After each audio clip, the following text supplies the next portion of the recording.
नमस्कार, आदाब, सत श्री अकाल, जय भीम, जोहार। मेरा नाम है नवीन कुमार। दुनिया को लग रहा है कि बीजेपी ने उद्धव ठाकरे को ठिकाने लगाने के लिए गेम खेला है। कुछ हद तक ये सही है, लेकिन ये असली खेल नहीं है। असली खेल है महाराष्ट्र की राजनीति में पवार को बौना साबित करना। और ये फडणवीस और उद्धव का झगड़ा नहीं है, ये सीधे सीधे मोदी और पवार की लड़ाई है। मोदी उसी दिन से खफा है जिस दिन फडणवीस की शपथ के बाद पवार ने बीजेपी के जबड़े से सत्ता छीनकर उद्धव के हाथ में दे दी थी।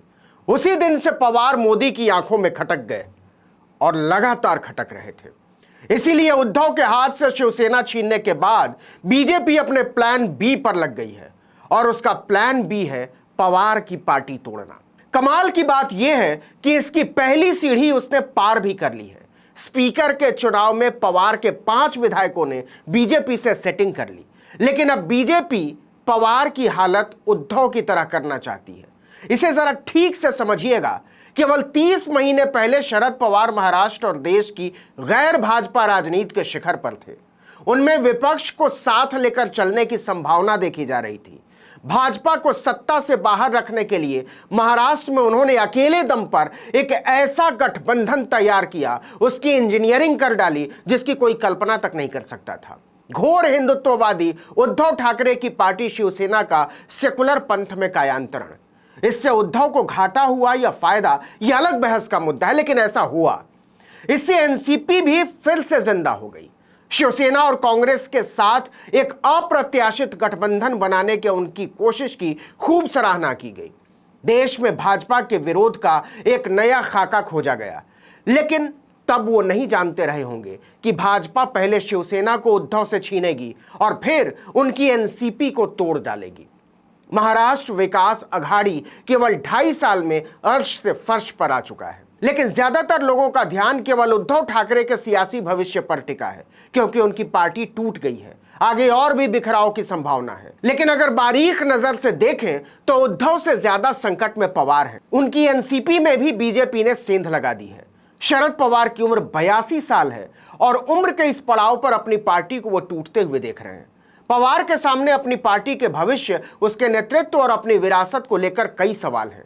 सत्ता से जाने के बाद पवार को अपनी पार्टी और अपनी विरासत की रक्षा के लिए कड़ी परीक्षा का सामना करना पड़ रहा है। भतीजे अजीत पवार और बेटी सुप्रिया सुले में से कौन एनसीपी को हासिल करेगा, कोई नहीं जानता। पवार साफ साफ देख पा रहे हैं कि उनकी पार्टी दरक रही है, उनका नेतृत्व कमजोर पड़ रहा है, और ना ही अजीत पवार और ना ही सुप्रिया सुले इसे थाम पा रही हैं। एनसीपी के कई नेताओं ने स्वीकार किया है कि पार्टी का नेतृत्व पार्टी को विभाजित करने और अपने कुछ शीर्ष नेताओं को लुभाने के लिए भाजपा द्वारा एक नए प्रयास के लिए तैयार है। शिवसेना को सफलतापूर्वक तोड़ने के बाद इस बात की आशंका जताई जा रही है कि भाजपा का पूरा ध्यान अब पवार की पार्टी एनसीपी को अपने पक्ष में मोड़ने पर है। इसके लिए चाहे एनसीपी को तोड़ना पड़े या उसके नेताओं पर शिकंजा कसना पड़े, केंद्र सरकार ने ईडी और इनकम टैक्स जैसी एजेंसियों को एनसीपी के नेताओं के पीछे छोड़ दिया है। अघाड़ी सरकार में मंत्री रहे एनसीपी के 2 नेता नवाब मलिक और अनिल देशमुख महीनों से जेल में पड़े हुए हैं। ईडी पहले ही एनसीपी नेता एकनाथ खड़से की कथित मनी लॉन्ड्रिंग के लिए संपत्तियों को कुर्क कर चुकी है। इनकम टैक्स ने पिछले ही साल टैक्स चोरी के मामले में अजीत पवार से जुड़े व्यवसायों पर छापा मारा था। एनसीपी के पूर्व मंत्री हसन मुशर्रफ पर भी एक चीनी मिल में गड़बड़ी और धोखाधड़ी के आरोप लगे हैं। मुशर्रफ इस मिल से जुड़े हुए बताए जाते हैं। देखिए कि शिंदे सरकार के शपथ लेने के कुछ ही घंटों के बाद अजीत पवार के करीबी एनसीपी नेता धनंजय मुंडे ने देर रात फडणवीस के साथ बैठक की। मुंडे राज्य में बड़े ओबीसी नेता माने जाते हैं। महाराष्ट्र विधानसभा परिषद में एक आक्रामक नेता के तौर पर उनकी अपनी पहचान है। पहले भी विपक्ष में रहते हुए उनके और फडणवीस के बीच बहुत मधुर संबंध है और इसकी खूब चर्चा भी होती थी। पवार इसको लेकर सहज नहीं है। अगर सीधे कहें तो धनंजय मुंडे अब पवार को अपना नेता नहीं मानते हैं, बल्कि वो कहें ऐसा फैसला कर चुके हैं। वो वही करते हैं जो उनकी समझ में आता है, और फिलहाल फडणवीस उनकी समझ में ज्यादा आ रहे हैं। एनसीपी के भीतर कई नेताओं ने कहा कि महाराष्ट्र में सरकार बदलने के बाद हालात बहुत बदल चुके हैं और नई परिस्थितियों में एनसीपी के कई नेताओं को पार्टी छोड़ने में ज्यादा समय नहीं लगेगा।